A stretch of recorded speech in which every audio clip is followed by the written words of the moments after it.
ఇప్పుడు మనం అరే ఆబ్జెక్ట్ గురించి చూస్తాం. అరే అంటే collection of multiple values in a single variable. అలానే ఇక్కడ అరే ఆబ్జెక్ట్ కూడా ఒకే వేరియబుల్లో మల్టిపుల్ వాల్యూస్ని మనకి అవసరమైన అన్ని వాల్యూస్ని స్టోర్ చేసుకునేదానికి ఉపయోగపడుతుంది. మరి ఇక్కడ చూడండి, ఈ విధంగా var fruits equal to new array of అని మనం స్ట్రింగ్ అయితే స్ట్రింగ్ వాల్యూస్, లేదంటే న్యూమరికల్ వాల్యూస్ ఏవైనా సరే ఇవ్వచ్చు.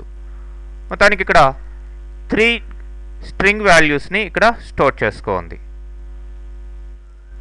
ఓకే, సో ఫ్రూట్స్ అనే అరే ఆబ్జెక్ట్లో మీకు 3 వాల్యూస్ ఇవ్వడం జరిగింది. వాటిల్ని కరస్పాండింగ్ ఇండెక్స్ ద్వారా మనం యాక్సెస్ చేయొచ్చు. ఇండెక్స్ ఎప్పుడూ కూడా అరేలో 0 నుంచి స్టార్ట్ అవుతుంది. అంటే ఫ్రూట్స్ ఆఫ్ 0 అంటే యాపిల్, ఫ్రూట్స్ ఆఫ్ 1 అంటే ఆరెంజ్, అలా అన్నమాట.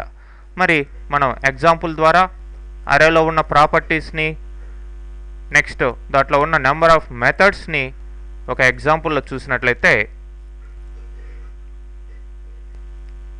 చూడండి, ఇక్కడ నేను ఫ్రూట్స్ అనే అరే ఆబ్జెక్ట్ని కన్స్ట్రక్ట్ చేయడం జరిగింది. ఇందులో 4 వాల్యూస్ ఇచ్చానండి, mango, Apple, orange, banana. Okay, మరి అరే యొక్క లెంత్ను మాత్రమే సెట్ చేయాలి ఫస్ట్ అనుకుంటే ఇక్కడ fruits equal to new array of 5 అని ఇవ్వచ్చు అనమాట. అట్లనే ఆల్టర్నేటివ్ వే ఏంటంటే డైరెక్ట్గా ఈ న్యూ అరే అని ఇట్లా ఇవ్వకుండా డైరెక్ట్గా వేర్ ఫ్రూట్స్ ఈక్వల్ టు ఇలా కూడా డైరెక్ట్గా వాల్యూస్ని అసైన్ చేయొచ్చు. ఓకే, మరి ఇప్పుడు లెంత్ ఆఫ్ అరే ఎంత అండి? లెంత్ 1 2 3 4. మరి ఎగ్జాంపుల్లో చూద్దామా? చూడండి, లెంత్ ఆఫ్ అరే 4 అండి. నెక్స్ట్ సెకండ్ ఎలిమెంట్ ఏది? యాపిల్. మరి యాపిల్కి ఇక్కడ ఇండెక్స్ ఏమి ఇచ్చాను? 1 అని ఇచ్చాను. ఫ్రూట్స్ ఆఫ్ 1 అంటే సెకండ్ ఎలిమెంట్, ఫ్రూట్స్ ఆఫ్ 0 అంటే ఫస్ట్ ఎలిమెంట్, అలా అన్నమాట. నెక్స్ట్ ఇక్కడ ఉన్న పుష్ అనే మెథడ్ని మనం అప్లై చేసినట్లయితే fruits dot pushing means pushing 1 more value to the already existed అరే. సో ఇక్కడ ఉన్న అరేలో 4 ఐటమ్స్ ఉన్నాయి, దానికి ఇంకొక ఐటమ్ని యాడ్ చేయడమే పుష్ అనే మెథడ్ చెప్తుంది అనమాట. సో ఇప్పుడు మనం the last element is fruits of 4 అంటే 5th ఎలిమెంట్ అనమాట, గ్రేప్ అని ఇక్కడ డిస్ప్లే కావడం జరిగింది. సో చూడండి, తర్వాత నేనేం చేశాను? పాప్ అనే మెథడ్ని అప్లై చేశాను. పుష్కి ఆపోజిట్ అనమాట. ఇది లాస్ట్ ఎలిమెంట్ ఏదైతే ఉందో దాన్ని తీసేస్తుంది అనమాట ఆ యొక్క అరే నుంచి. అది పాపులేటింగ్, pushing and పాపులేటింగ్.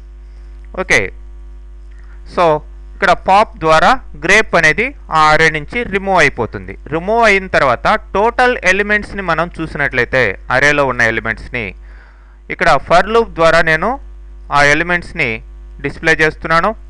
I equal to 0, I less than fruits dot length.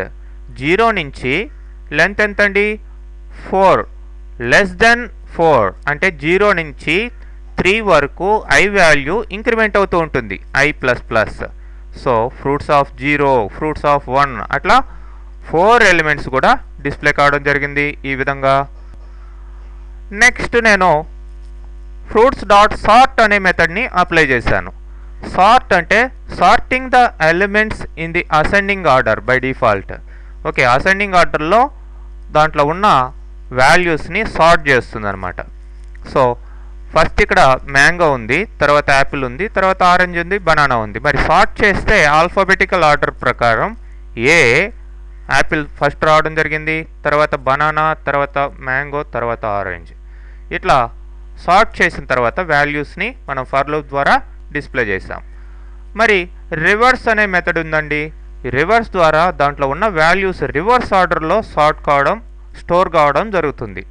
Okay, ఇప్పుడు ఫస్ట్ టైం వచ్చింది రివర్స్ అయిన తర్వాత ఆరెంజ్, తర్వాత మ్యాంగో, తర్వాత బనానా, తర్వాత యాపిల్. ఈ విధంగా రివర్స్ ఆర్డర్లో స్టోర్ కావడం జరిగింది. సో ఇట్లా మనం అరేలో ఉన్న ప్రాపర్టీస్ని మెథడ్స్ని వాడొచ్చండి. నెక్స్ట్ మనం మ్యాథ్ డేట్ ఆబ్జెక్ట్స్ని చూద్దాం నెక్స్ట్